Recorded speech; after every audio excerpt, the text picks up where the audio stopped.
Yo, Big Kish back up in here.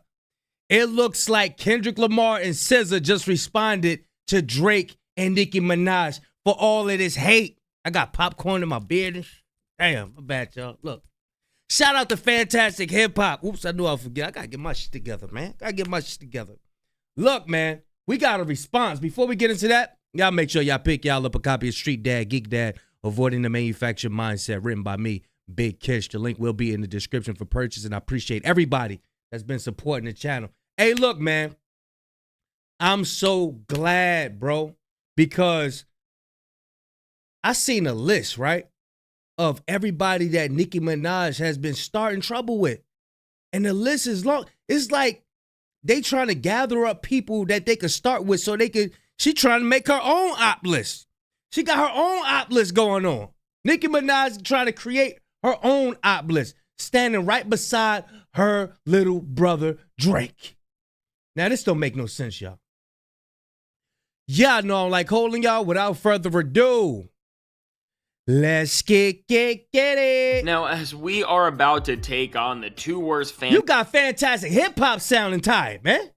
bases ever, and just look at how two bigger and more successful artists just responded to their recent disses and set them straight. Well, they're not gonna like this one, so be sure to leave a like and subscribe. And now really, I have to say once again, as we are about to just tell everyone how Kendrick Lamar and SZA made the Iceman melt even more and Nicki take another MTV TTF. Make sure to leave a like for that because they are really about to be mad. And now with that said, well, now when it comes to Drake, Kendrick Lamar, Nicki Minaj, and SZA. Now, after Drake did his little spite shows in London where he encouraged fans to chant F Kendrick Lamar and drank to that, and then said he is better than Kendrick still because no other artist can match him doing 3 nights of karaoke in a row. And then now following, and you did that right in front of Lauryn Hill. You bugging. Following that up, Nicki Minaj just dissed SZA and went on a massive rant like we have never seen before, and as a result of Nicki tapping in to diss the TDE tandem, now the Lawbury lovers and the Barbs have come together to just try and take down Kendrick and SZA and all of their accomplishments because they are so jealous of both of them. And now, despite a campaign to try and smear them,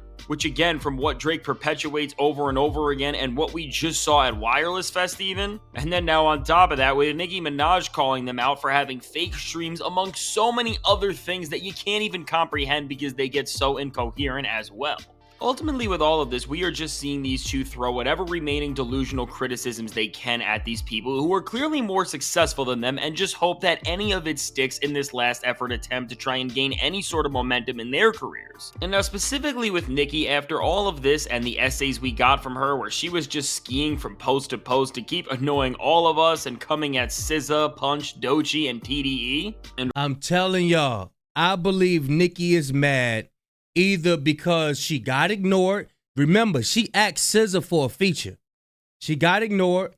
Or it could be that SZA just reached out to Cardi B and said, "Child, let me get you my verse. Let me send my verse in." She probably feel like SZA is linking up with Cardi B. Now we all know Nicki Minaj had beef with Cardi B. I told you, she trying to pick fights with everybody. And there was this interview that said the Barbs, they bullies.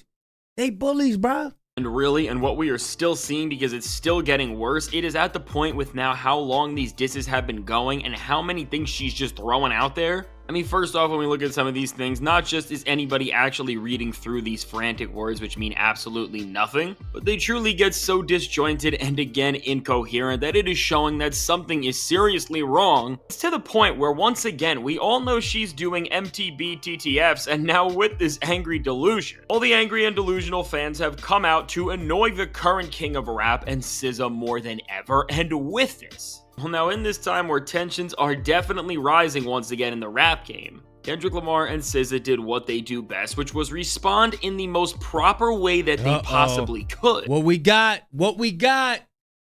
do we have?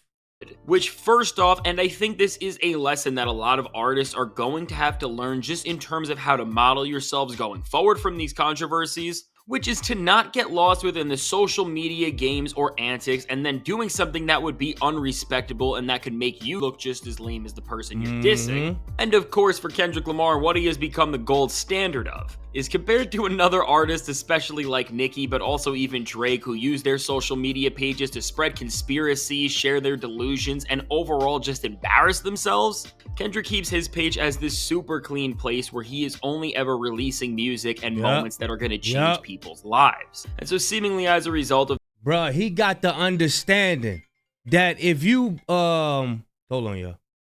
See, when you stoop down to other people's level that ain't trying to put in no work, they fading away.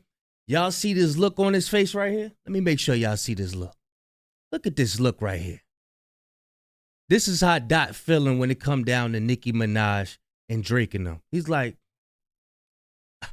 I'm going to do what I did. Y'all stay politically correct. I'm going to do what I did. Ain't no sympathy here. This is hilarious. They got a lot of opinions. You know what I'm saying?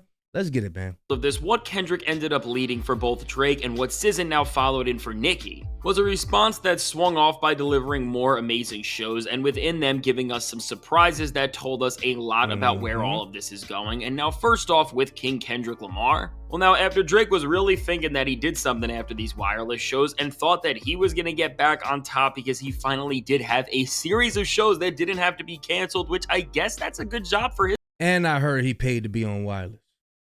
Standards. Well, now following this up with now the two most recent shows that Kendrick Lamar has done, which happened right after Drake dissed him and did all these ridiculous things there. Well, now for the people who actually want to know the truth of what is going on and who are in rap music, well, just to enjoy rap music and not for all of the ridiculous gimmicks, which is even crazy that that's something we need to say. Well, again, for all these people who actually like the art of what they are in, Kendrick Lamar just put on shows with everybody looking that showed the difference between somebody who just sings on stage and performs for a festival that already was going to sell out anyway and only does it for clout, and then a real true generational artist who can fill up not just arenas but stadiums in literally every single place he goes. And now with Kendrick Lamar performing right after Drake and not too far from... Then he act like he was on a damn spaceship and shit. I'm like, oh, he tried to do the same thing that SZA and them did. He tried to do the same thing when it was getting lifted out from the stage. So he tried to one up it and do the little spacecraft thing. I'm like, bro, go sit down, man. Wireless Fest in London with the first show he did in Amsterdam. Well, really, between Kendrick already being one of the best live performers in music and in hip-hop really ever, the fuel that Drake seemingly added that at the very least all of the fans saw, and then just with crowds out here which are more engaged and active than ever. Overall, after Drake thought he did something with the footage of Aiden Ross and Kevin Durant standing around while he stood around on stage. Bro, he always touching somebody's shoulders, bro. This dude ain't got no shirt on. You see how comfortable he is with just grabbing people and feeling all on them? That's a problem, boy. With other guests standing around on stage while their backing vocals played their biggest songs for people to try and really, is that, I think that, ain't that Central C or something like that? Bro, y'all gotta stop letting this dude put his arm around y'all, bro. Y'all got it because in his mind, he looking at it like, yeah, this my little man. I'm sonning this ninja. I'm sonning him. Look how little he is standing beside me. I'm big Drake. This is how he thinking about it. I'm telling you. I know the type of spirit he got, bro. Stand around and sing to. Well, compared to this snooze fest, Kendrick just put what in comparison looked like amateur hour to its end, as not just were the Kendrick smash hit songs like Alright and Family Ties making the crowd move more than we have ever seen with anything Drake has done, because just look at this for a second, and then really seriously try to compare this to this. But now beyond just this, how Kendrick Lamar... And I'm gonna tell y'all something. I was watching $1 Million Worth of Game, Gilly and Wallow. They had Cameron on. They said ninjas, that's a psychological thing. Like you let somebody put their arms around you and all that. But there was this little interview with Kendrick Lamar and Mano. Mano from New York, Kendrick Lamar. Mano, we know how he is from back in the day. He tried to put his arm around Kendrick Lamar. Kendrick Lamar reached up on and put his arm right around him. I'm telling y'all, it's a psychological thing when you let a ninja put their arm around you. Like it's like they feel like they sunning you and shit, bro. Don't let nobody put their arm around you, man.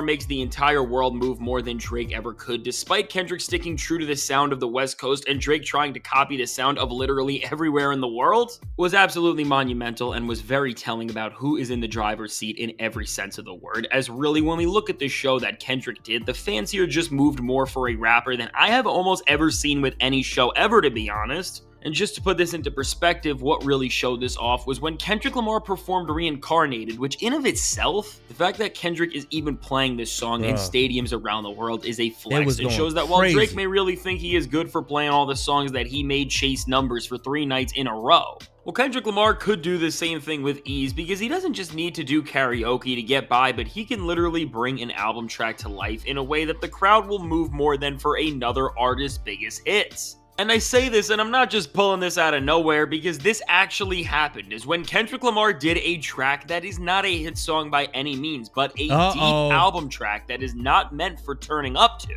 Before we look at what Kendrick just did to get all of these crash outs away from him, let me ask you something. Have you ever found yourself wondering whether a message or somebody trying to reach you was real or a scam? For me, I have kept having this problem recently, and all of these losers down. Well, again, the guy is so good, the music is so special, and the fans were so into the show that with the way they were moving when Kendrick Lamar was playing such an important track to his like I said, them crowds out there is different. They cleared the space out there in front of the whole crowd. They cleared the space, and they was doing gymnastics in front of that buff. They was not playing out there, man. They mosh pitting every day. They crowds is different than over here in the States.